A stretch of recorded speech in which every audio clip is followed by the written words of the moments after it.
In your headlines, application for cruise assistance program now open. Health physician shares the importance of medical reconciliation. And Invest TCI says MSMEs are making huge strides.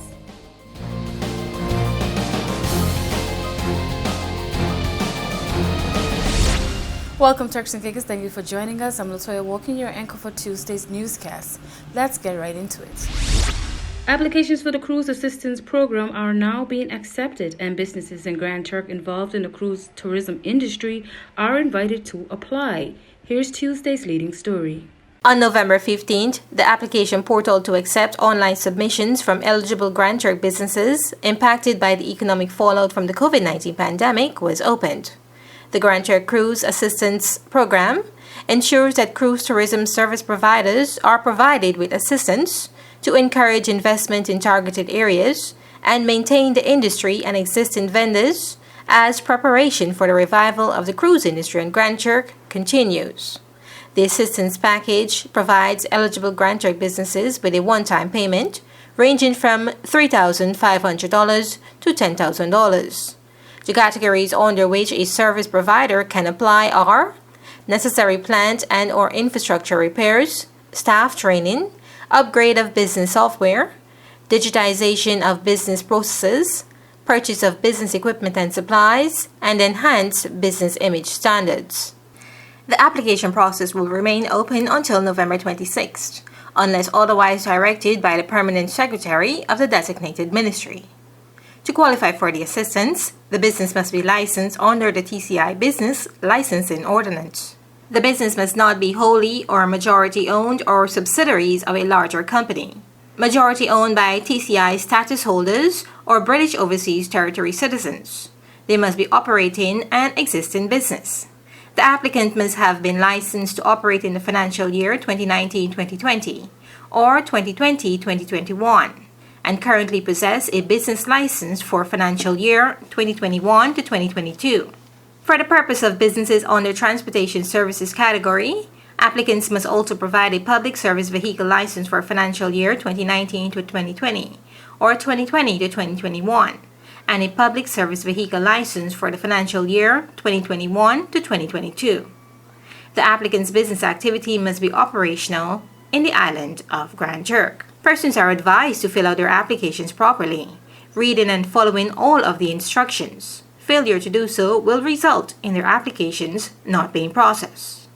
Successful applicants will receive an approval letter issued by the government.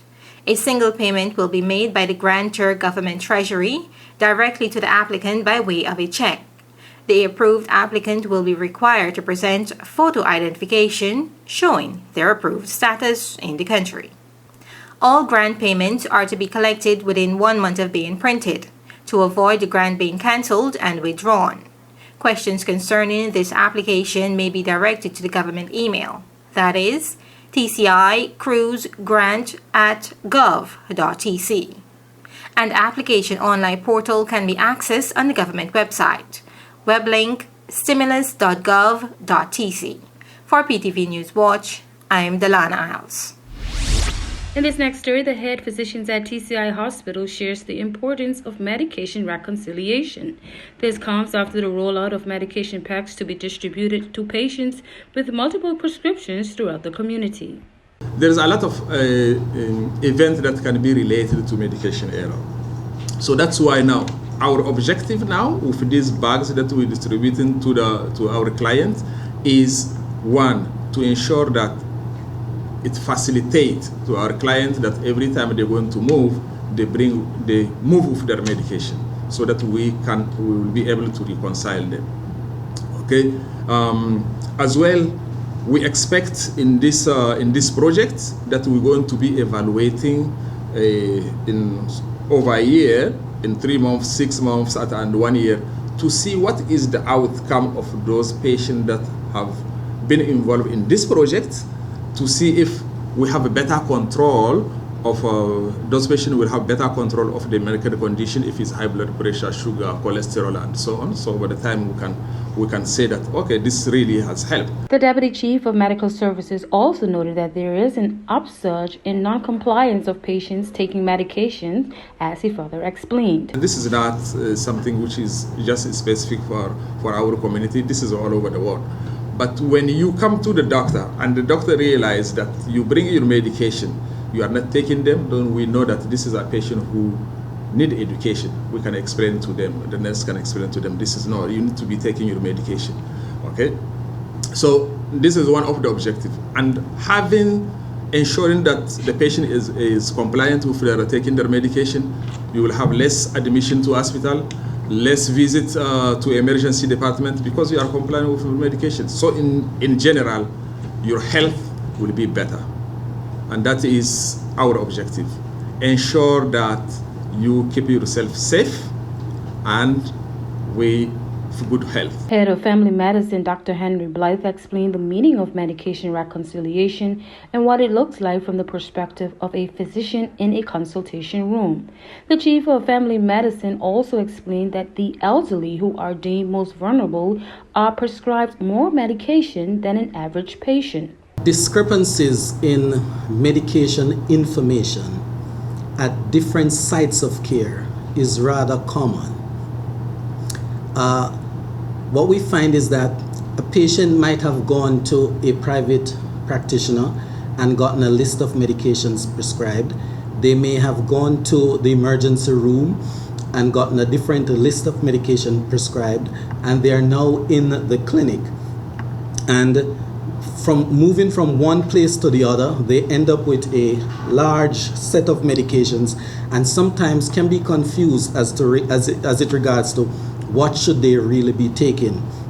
What we find is that the patients who are most vulnerable are those who are of an older age and are taking multiple medications. So the process of medication reconciliation assists us to ensure that medication errors are aborted or prevented. So here's how it's all carried out. So what we do as physicians, as nurses, as clinicians, we encourage the patients as much as possible, if they can, to bring their medications to the consultation. If they, for some reason, can't bring the medication to the consultation, we probably may phone home or we may phone the pharmacy and to get as comprehensive a list as possible regarding the medications they are taking at home. And this would include their over-the-counter medications, their supplements, their herbal medications. We look at all the medications that they are taking at home, compare them with what we intend to prescribe or has prescribed to determine if there is any potential for drug-drug interaction, determine if there is any likelihood that the patient may be doubling up on a dose that was not intended, if they're omitting doses, etc. So that's the whole essence of medication reconciliation. By doing this reconciling process with the patient for the few minutes they're in the consultation, we can avert potential harmful medication errors occurring. And to us, that means a lot. We'll take a quick break, but don't go anywhere. We'll be right back with more Newswatch.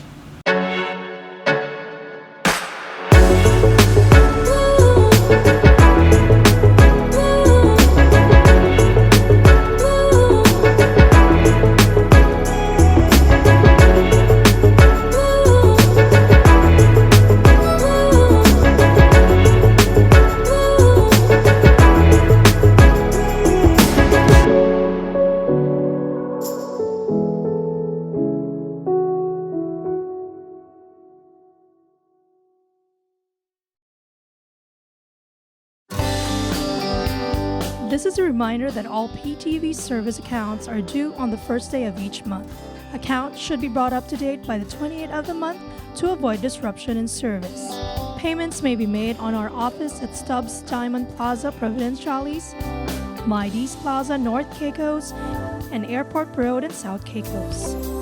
Payments may also be made online using Scotiabank, CIBC First Caribbean Bank, and Royal Bank of Canada. Please allow 3 business days for online payments to be processed. We thank you for your cooperation.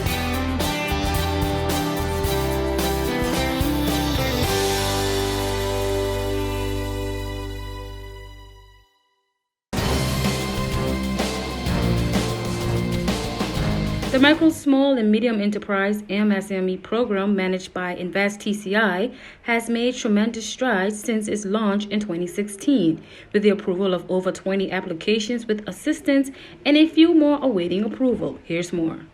Since the start of the financial year, the MSME program has approved 25 applications, with assistance totaling $432,853 and additional 14 applications in the pipeline. Acting Vice President of SME Development at Invest TCI, Anissa Elderly, stated, quote, "We have many plans in the pipeline for the MSME program to support and facilitate small businesses in the Turks and Caicos Islands. Our goal is to work more closely with MSMEs, not only to provide financial assistance, but to provide long-term support and assistance through training and small business seminars. We want to help MSMEs to grow their business and to become knowledgeable and efficient business owners." End quote. Commenting on the MSME program, Interim CEO Angela Musgrove stated, quote, "In our October committee meeting, we are pleased to have signed off on $146,850 in assistance for several small businesses. We encourage locally owned small businesses and startups to take advantage of the opportunity and apply for the assistance available to them. Entrepreneurship plays a vital role in economic development and creates new enterprise that energizes the economy. We encourage more entrepreneurs to contact us at Invest TCI to assist in bringing their projects to reality." Musgrove also noted that the small business community can look forward to more information about exciting program changes in the coming weeks. Since its inception, the MSME program has disbursed well over $2 million in cash grants, technical assistance, and duty concessions to numerous small businesses in priority areas such as tourism, agriculture, fisheries, and art and music. Over the past 5 years, Invest TCI has carried out several campaigns encouraging small business owners to fulfill their entrepreneurial ambitions and apply for assistance through the MSME program. A quick break, more News Watch when we return. This is a reminder that all PTV service accounts are due on the first day of each month. Accounts should be brought up to date by the 28th of the month to avoid disruption in service. Payments may be made on our office at Stubbs Diamond Plaza, Providenciales, Mides Plaza, North Caicos, and Airport Road in South Caicos. Payments may also be made online using Scotiabank, CIBC First Caribbean Bank, and Royal Bank of Canada. Please allow 3 business days for online payments to be processed. We thank you for your cooperation.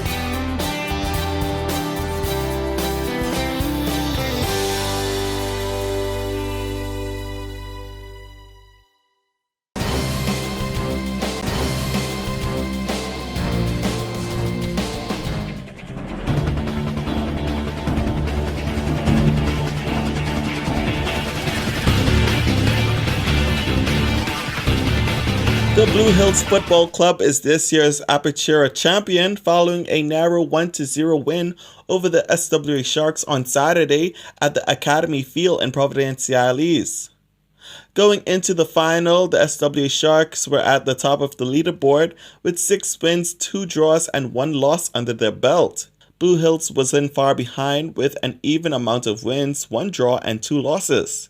With 1 point separating the two teams, Blue Hills was determined to seize the win over the Sharks. The Blue Hills got their wish in the 50th minute of the match when ace striker Peterson Pluvis sealed his team's fate with a brilliant penalty. Following a suspense-filled season, both teams turned their attention to the knockout competition next week. It's anyone's guess as to who will win the Clausura in 2022. For your Sports Authority, I'm Alik Harvey. Mixed weather patterns across the Turks and Caicos Islands. Here's your weather forecast for November 17th, 2021. Starting in Grand Turk on Wednesday, scattered thunderstorms, high 84, low 79, winds east at 20 to 30 miles per hour. South Caicos on Wednesday, partly cloudy skies, high 84, low 79, winds east at 20 to 30 miles per hour. North and Middle Caicos on Wednesday, scattered thunderstorms, high 84, low 79, winds east at 15 to 25 miles per hour. Parrot and Pond Key on Wednesday, partly cloudy skies, high 84, low 79, winds east at 15 to 25 miles per hour. And on Providenciales on Wednesday, partly cloudy skies, high 84, low 79, winds east at 15 to 25 miles per hour. Time now for your sunrise and sunset. Sunrise at 6:03 a.m., sunset at 5:07 p.m.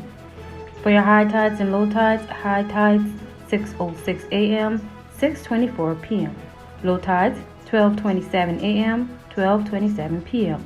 Time now for your hurricane outlook. For the North Atlantic, Caribbean Sea, and the Gulf of Mexico, tropical cyclone formation is not expected during the next 5 days. And that's it for your weather forecast and hurricane outlook. We'll be right back with more News Watch.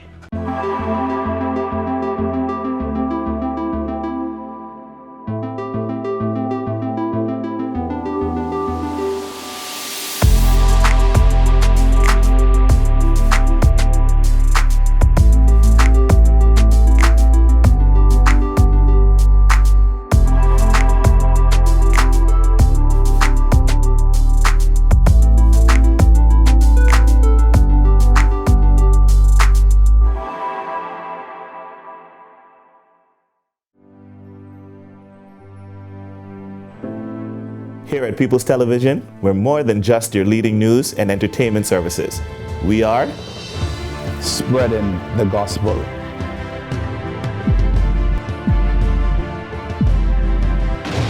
We are breaking barriers. We are preserving the culture. Each one, teach one. We are committed to excellence. We're creating change. We are creating memories. We are the future. I am PTV. I am PTV. I am PTV. I am PTV. We are PTV. We are continuing the legacy. We are PTV.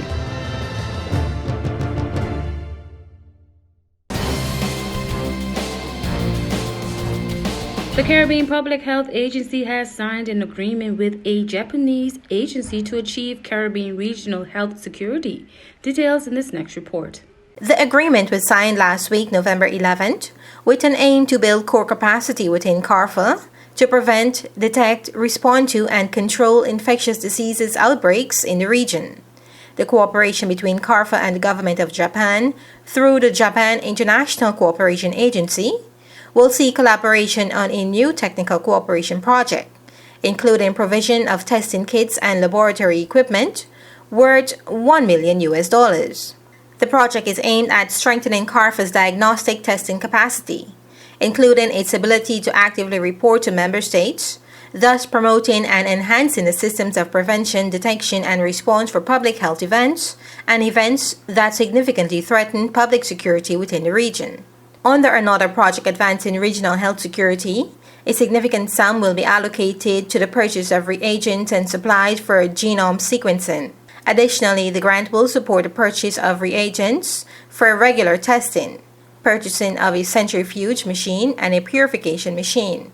The grant will also support CARFA's laboratory information system and training of laboratory staff to keep abreast of advancements in testing techniques and practices.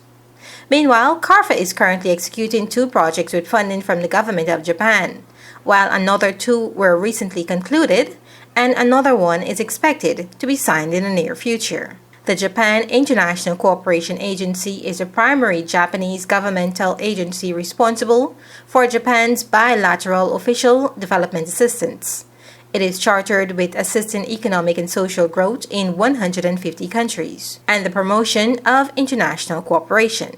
The agency has 96 overseas offices all over the world and about 2,000 permanent staff. For PTV News Watch, I am Delana Iles. This wraps up today's edition of Newswatch. Remember, you can visit our website at www.ptvatci.com or join us every weekday at 6:30 p.m. I'm Latoya Walken. Until next time.